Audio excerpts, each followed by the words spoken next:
Wanita ini diculik ketika berusia 21 bulan dan ditemukan 51 tahun kemudian. Ini dia ceritanya. Melissa Highsmith lahir pada tanggal 6 November tahun 1969. Ibunya bernama Alta, menikah muda dengan ayahnya yang bernama Jeffrey Highsmith. Namun beberapa bulan setelah kelahiran Melissa, orang tuanya bercerai dan ibunya membawa Melissa untuk pindah dan tinggal di Fort Worth, Texas. Ibunya pada saat itu berusia 21 tahun, tinggal di sebuah kamar bersama dengan teman sekamar lainnya. Dia memulai kehidupan barunya menjadi ibu tunggal, dan ketika dia pergi bekerja di swalayan, teman sekamarnya akan membantu untuk menjaga Melissa. Namun suatu hari pada tahun 1971, dia merasa terlalu membebani temannya dan berpikir untuk mempekerjakan seorang pengasuh yang bertugas menjaga Melissa saat dia sedang bekerja. Ketika Alta memasang iklan di koran untuk pengasuh bayi, seorang wanita yang menyebut dirinya Ruth Johnson menjawab iklan tersebut dan menyatakan bahwa dia akan senang merawat Melissa. Mereka kemudian mengatur janji temu di tempat Alta bekerja. Namun, sudah seharian Alta menunggu, tapi wanita tersebut tidak juga muncul sesuai perjanjian mereka.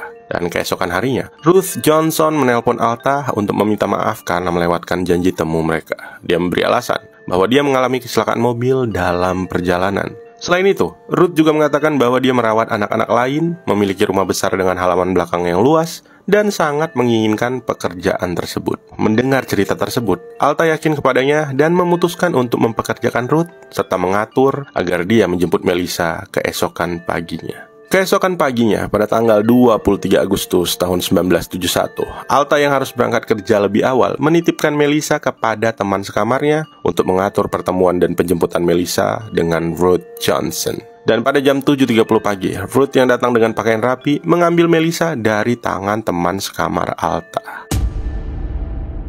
Kemudian setelah Alta pulang kerja dan menunggu Ruth Johnson untuk membawa kembali anaknya, namun setelah beberapa jam, Ruth tidak juga datang dan Alta memutuskan untuk melapor ke polisi.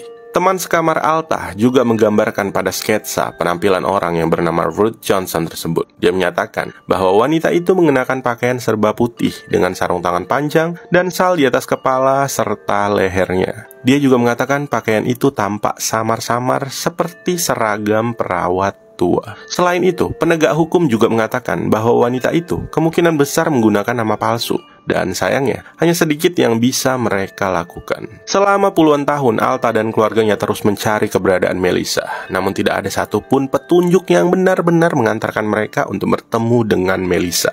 Dan meyakini bahwa Melissa mungkin telah menjadi korban skema adopsi ilegal. Tapi meskipun Alta menikah lagi dan memiliki anak lainnya, mereka tidak bisa melupakan Melissa. Bahkan mengadakan pesta ulang tahun untuknya setiap bulan November. Mereka juga mengorganisir halaman Facebook bernama Finding Melissa Highsmith dan meminta bantuan untuk menemukan kerabat mereka yang hilang. Selain itu, Pusat Nasional untuk Anak Hilang dan Tereksploitasi juga memasang pemberitahuan kehilangan Melissa dengan foto ketika masih bayi dan perkiraan wajahnya di usia 51 tahun. Kemudian pada bulan September tahun lalu, Pusat Nasional untuk Anak Hilang dan Tereksploitasi menerima petunjuk anonim tentang potensi penampakan Melissa di Charleston. Anonim tersebut mengaku telah mengenali wanita itu dari perkiraan wajah tua Melissa yang terpasang di situs mereka. Pada bulan Oktober, keluarga Melissa pun pergi menuju Charleston untuk berbicara dengan penduduk setempat tentang kasus kehilangan Melissa. Namun ternyata tidak ada hasil yang memuaskan dari petunjuk tersebut.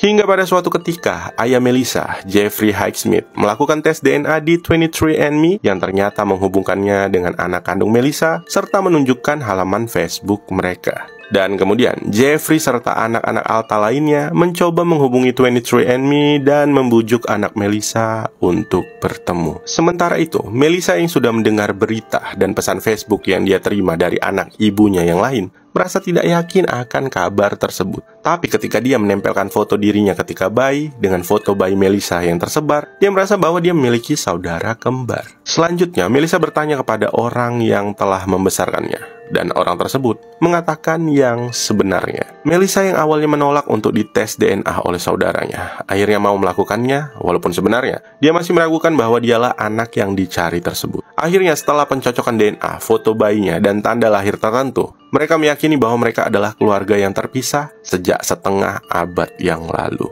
Dan selain itu, ternyata Melissa hidup selama ini hanya berjarak sekitar 2,7 km dari rumah Alta. Melissa tidak pernah merasa bahwa dia telah diculik. Namun kehidupannya setelah penculikan tersebut, dia tidak pernah merasa dicintai oleh wanita yang dia pikir adalah ibunya.